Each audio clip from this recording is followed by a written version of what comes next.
Bienvenue sur Arcane Cosmique, votre nouvelle chaîne qui vous propose différentes guidances, essentiellement pour comprendre les énergies de votre élément astrologique, accepter les messages de l'univers pour votre évolution et apprendre la subtilité de chaque carte qui se livre à vous. Et nous allons commencer ce tirage spécial pour janvier 2026 avec cette ambiance qui change radicalement par rapport aux années précédentes. Et oui, nous sommes en plein cœur du passage de ce qu'on appelle les lentes, c'est-à-dire les planètes lourdes, dans de nouveaux signes, ce qui donne ce mois de janvier une couleur de renaissance technologique et sociale. Donc vous l'aurez bien compris, on va commencer par un petit peu d'astrologie et nous passerons ensemble ensuite sur un tirage de cartes pour voir ce que ces énergies planétaires vont vous délivrer comme force et atout durant ce mois spécifique de janvier 2026. Allez, commençons par les énergies au-dessus de notre tête. Les énergies que je pourrais qualifier pour janvier 2026 de grands sauts. Effectivement, l'ambiance générale, c'est plutôt un éveil du nouveau monde. Certains font peut-être un peu de numérologie et savent que 2026 est une nouvelle année, est une année 1. Donc tout recommence sur le cycle de 9, de 1 à 9. Et là, il va se passer énormément de choses, sachant que la nouvelle année 1 a commencé depuis à peu près fin octobre 2025. Voyons ça, voyons un peu cette météo astronomique.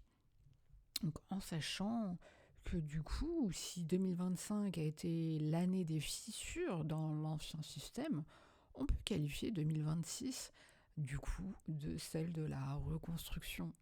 Et du coup, ce mois de janvier est marqué par une énergie d'accélération. Effectivement, on ne va plus regarder en arrière, et notamment avec Pluton désormais bien installé en Verseau, l'innovation, le collectif et les idées visionnaires sont les moteurs de notre mois de janvier. Que se passe-t-il du côté du Soleil ? Eh bien, il est en Capricorne et il passera ensuite en Verseau, ce que l'on peut qualifier de passage au futur. Effectivement, jusqu'au 20 janvier, le Soleil en Capricorne va nous demander de la rigueur. C'est le moment de stabiliser nos résolutions. Mais dès le 20, le Soleil rejoint Pluton en Verseau. Du coup, en termes d'énergie, il va y avoir une poussée de liberté. Et le message n'est ni plus ni moins que ne faites pas comme tout le monde. C'est réellement le moment de lancer des projets qui sortent de l'ordinaire. Voyons ce qui se passe pour Mars, qui se trouve en Poisson. Ça signifie que l'action sera intuitive. Effectivement, tout le mois, Mars traverse les Poissons. Et c'est une position assez particulière. L'action ne se fait pas par la force, mais par le ressenti. Alors, petit conseil, n'essayez pas de forcer les portes fermées courant ce mois de janvier. Agissez plutôt avec fluidité, telle que les Poissons. Suivez votre intuition et elle sera votre meilleur radar pour savoir quand avancer.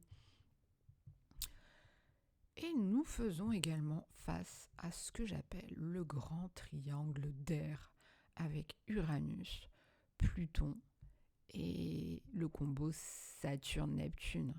C'est effectivement l'événement majeur de ce début d'année, c'est-à-dire la collaboration entre les planètes de changement. Notamment, le grand chamboule-tout, c'est Uranus en Gémeaux qui va communiquer harmonieusement avec Pluton en Verseau.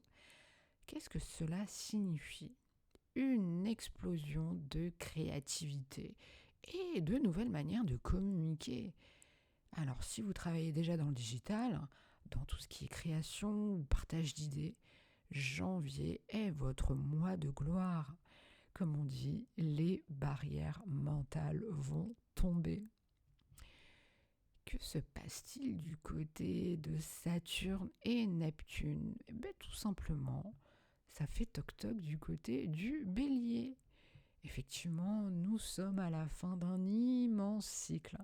Saturne et Neptune terminent leur voyage en Poisson. Et ça va dégager un sentiment de fin de chapitre. Car en janvier, vous pourriez ressentir le besoin de faire un grand nettoyage émotionnel. Effectivement, on va solder le passé pour être prêt à la grande poussée d'énergie qui arrivera au printemps. C'est juste magnifique. Donc, si on fait une synthèse, on peut dire qu'en résumé, janvier 2026 est un mois où la structure rencontre l'audace.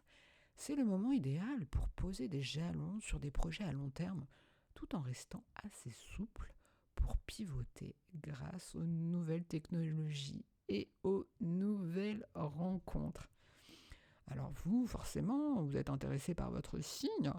Alors comment ça va enrichir la lecture signe par signe ? On va tout simplement les regrouper, puisqu'il y a des points communs forcément. On va commencer par les grands gagnants de ce mois de janvier 2026 avec tous ces remue-ménages en côté planétaire, comme on peut dire. Tout simplement les signes d'air, c'est-à-dire nos amis Gémeaux, Balance et Verseau. Ils sont ni plus ni moins que les rois du mois, portés par Pluton et Uranus. Que se passe-t-il du côté des signes d'eau ? Les Cancers, Scorpions et Poissons. Ils portent la force d'action intuitive avec Mars. Côté terrien, les signes de terre, donc les Taureaux, Vierge et Capricorne, eux apportent la stabilité nécessaire dans ce tumulte de changements. Et on finit par les plus flamboyants, c'est-à-dire les signes de feu, les béliers, lions et sagittaires. Ils vont se préparer pour le renouveau imminent du printemps. C'est une excellente initiative. Effectivement, janvier est le mois idéal pour poser des intentions claires.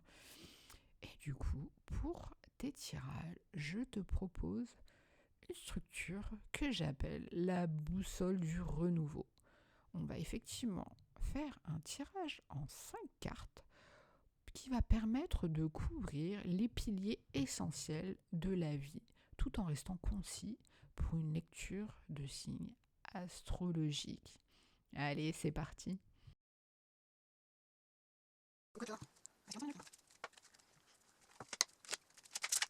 Amis signes de feu, c'est à nous. On commence par le bélier, la boussole du renouveau pour toi, ami bélier. Et en vibration générale, nous avons le solide roi de bâton. Donc ton énergie dominante, là, ça va être le leadership, la vision et aussi l'audace. Quel va être ton état d'esprit avec cette carte ? Tout simplement, tu es le maître de jeu ce mois-ci. Donc, pour réussir ton entrée dans l'année, il va falloir que tu incarnes ton archétype de leader. Sois le roi de bâton. Ne demande pas la permission. C'est à toi d'agir. Donc en fait, ton assurance va être ton meilleur atout.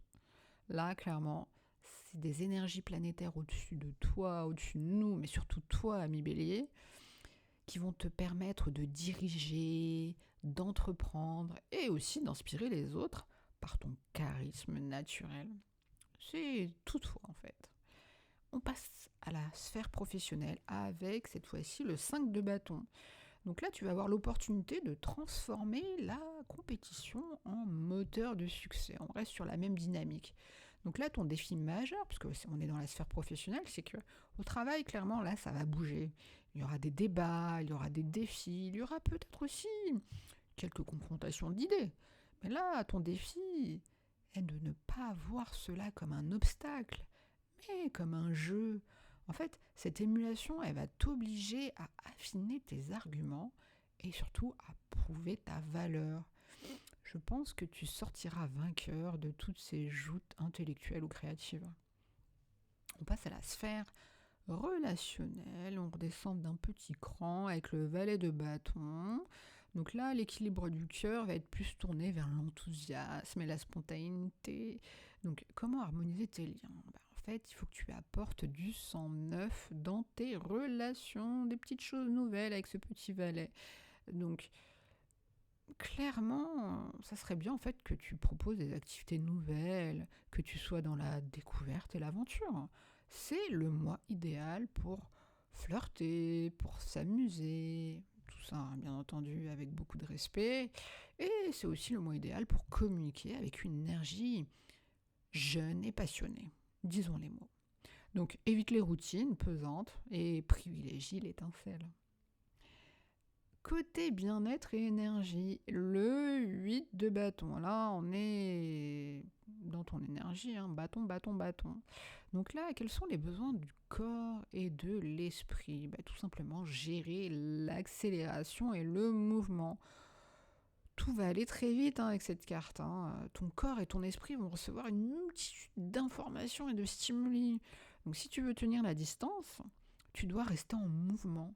C'est une excellente période pour un sport un peu plus intensif ou alors évacuer le stress par l'action. Donc là, clairement, ne reste pas statique. Ton énergie a besoin de circuler librement. C'est un très très beau tirage et tu finis, c'est juste magnifique, le conseil des étoiles, le soleil. Donc ton action clé, clairement, c'est rayonner sans réserve et célébrer. On est vraiment dans les mêmes énergies dans tous les domaines de ta vie. Là. Donc là, clairement, avant la fin du mois, on peut dire aisément que tu vas connaître un moment de succès éclatant ou une grande clarté. Donc ton action spécifique, ça va être de t'exposer au grand jour. Alors là, pas nécessaire de cacher tes réussites par fausse modestie. Hein. Ça sert à rien, au contraire, partage ta joie, mets-toi en lumière et savoure, comme on dit, la chaleur de ce succès. On peut dire avec ce soleil que tout ce que tu toucheras à la fin du mois aura tendance à se transformer en or. Mais je te le souhaite en tout cas, mi Bélier. On va faire une petite synthèse. Donc on peut dire que c'est un mois plein de gaz, hein. Parce que clairement, avec 4 cartes de bâton plus le soleil, tu es clairement dans ton élément naturel. Tu commences en tant que roi et tu termines en soleil, ni plus ni moins. Donc malgré les quelques frictions professionnelles avec le 5 de bâton, rien ne peut arrêter ta course. Là, janvier, avec ses énergies au-dessus de ta tête, c'est le mois de ta puissance retrouvée, ami Bélier. Passons à toi, Million. La boussole du renouveau commence en vibration générale avec le pendu, donc en énergie dominante. Clairement, le temps d'arrêt va être nécessaire, ainsi qu'un changement de regard. Là, effectivement, on peut dire que tu vas attaquer l'année dans une posture inhabituelle pour un lion, faut dire. C'est-à-dire l'attente. Si tu veux réussir ton entrée en 2026, il va falloir en fait que tu acceptes de ne pas avoir toutes les réponses immédiatement. C'est clairement, avec le pendu, un mois pour observer, pour méditer, pour voir tes priorités sous un nouvel angle. Ce n'est pas un blocage, c'est juste une préparation intérieure. Côté professionnel, le 8 de coupe. Là, ton opportunité, ça va être de savoir tourner la page pour aller vers du mieux. Ton défi majeur, c'est au travail en tout cas, c'est que tu pourrais ressentir qu'un cycle ne t'apporte plus la satisfaction espérée.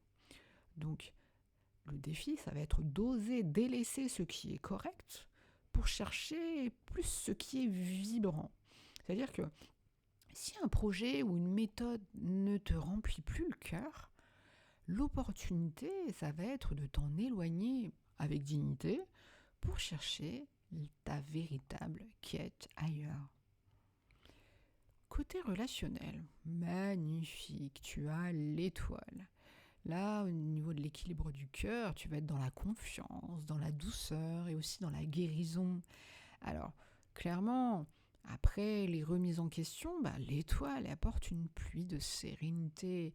Pour harmoniser tes relations, on peut dire que il va falloir jouer la carte de la vulnérabilité et de l'espoir. C'est un mois clairement idéal pour des échanges authentique et apaisé. Là, tes proches vont te voir avec une certaine source d'inspiration, parce que tu vas briller par ta bienveillance. En tout cas, je te le souhaite. Au niveau bien-être et énergie, on a le roi de bâton. Donc, les besoins de ton corps et de ton esprit, ça va être de retrouver ta force vitale et ton feu. Très, très important en fait pour toi, Million. Donc là, ton corps a besoin de reprendre le pouvoir. On peut dire que, d'après le tirage, après la passivité du pendu, tu dois réactiver ta vitalité. Et là, le conseil serait d'agir avec autorité sur ta propre santé. Là, c'est vraiment le côté santé dont on parle. Donc, reprends une activité qui te passionne, redresse la tête et agis comme le souverain de ton propre bien-être. Ton esprit a besoin de se sentir à nouveau puissant. Et on finit par le conseil des étoiles, ni plus ni moins que l'as d'épée. Alors en action clé, ça va être de trancher une situation une bonne fois pour toutes. Là, clairement, avant la fin du mois, on peut dire qu'une grande clarté va te frapper. Hein, les épées, c'est tout ce qui est intellectuel. Donc là, ton action spécifique, ça va être de prendre une décision radicale. Parce qu'effectivement, l'as d'épée ne fait pas dans les sentiments. Hein. Il coupe ce qui dépasse. Alors, utilise cette logique pure pour soit signer un contrat, soit dire une vérité nécessaire, ou alors arrête de tergiverser. Comme on dit, la confusion du début de mois, avec ce fameux pendu, là, elle se dissipe par un acte de volonté pure. Alors à Million, si on fait une synthèse, ton mois de janvier commence en fait par le silence et la réflexion du pendu, et se termine dans l'action et vraiment chirurgicale de l'as d'épée. Alors bien entendu, entre les deux, on peut dire que tu auras fait le tri dans tes émotions avec le 8 de coupe pour ne garder que l'espoir, représenté par l'étoile. Donc c'est un mois de transition parfaite pour reprendre ton leadership avec une vision neuve et surtout beaucoup plus juste.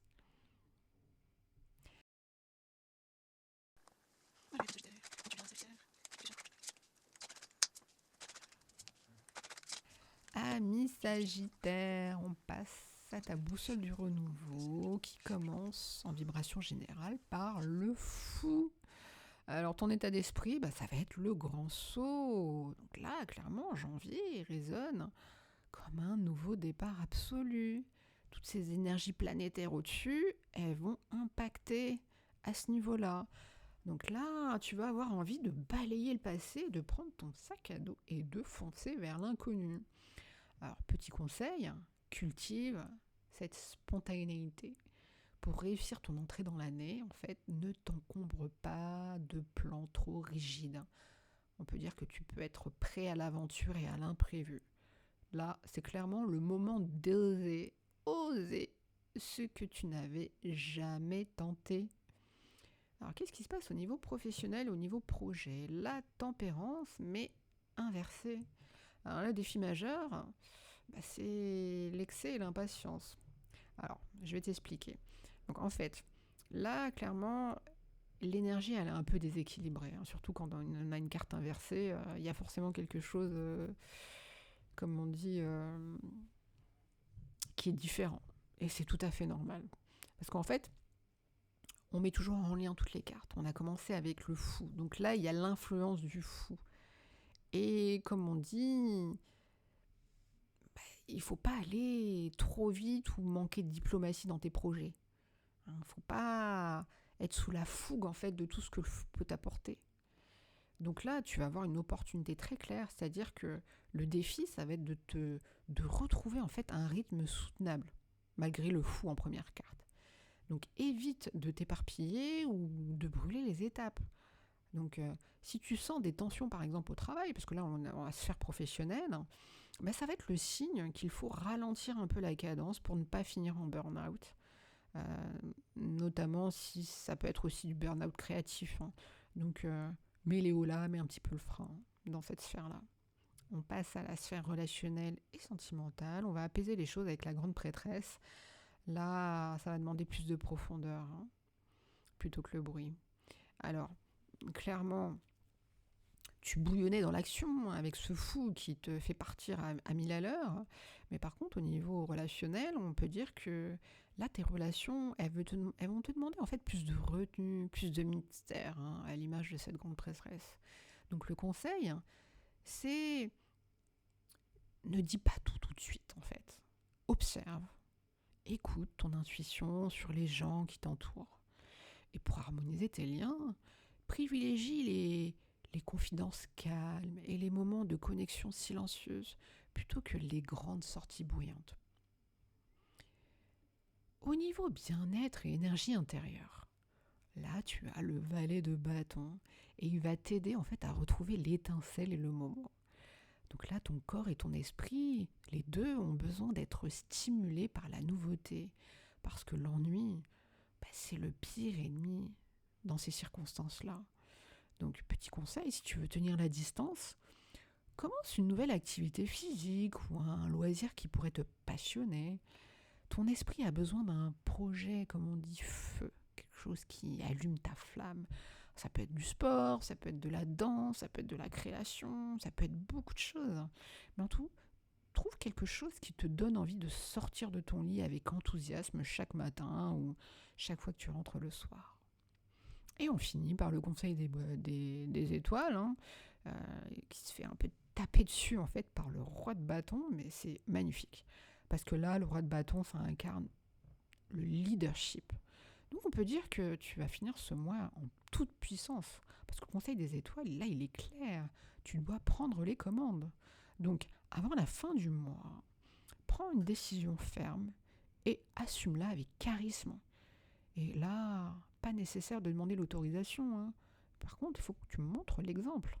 Donc si tu agis avec la confiance du roi, tu vas transformer l'énergie bouillonnante du début du mois en un succès concret et respecté. C'est magnifique.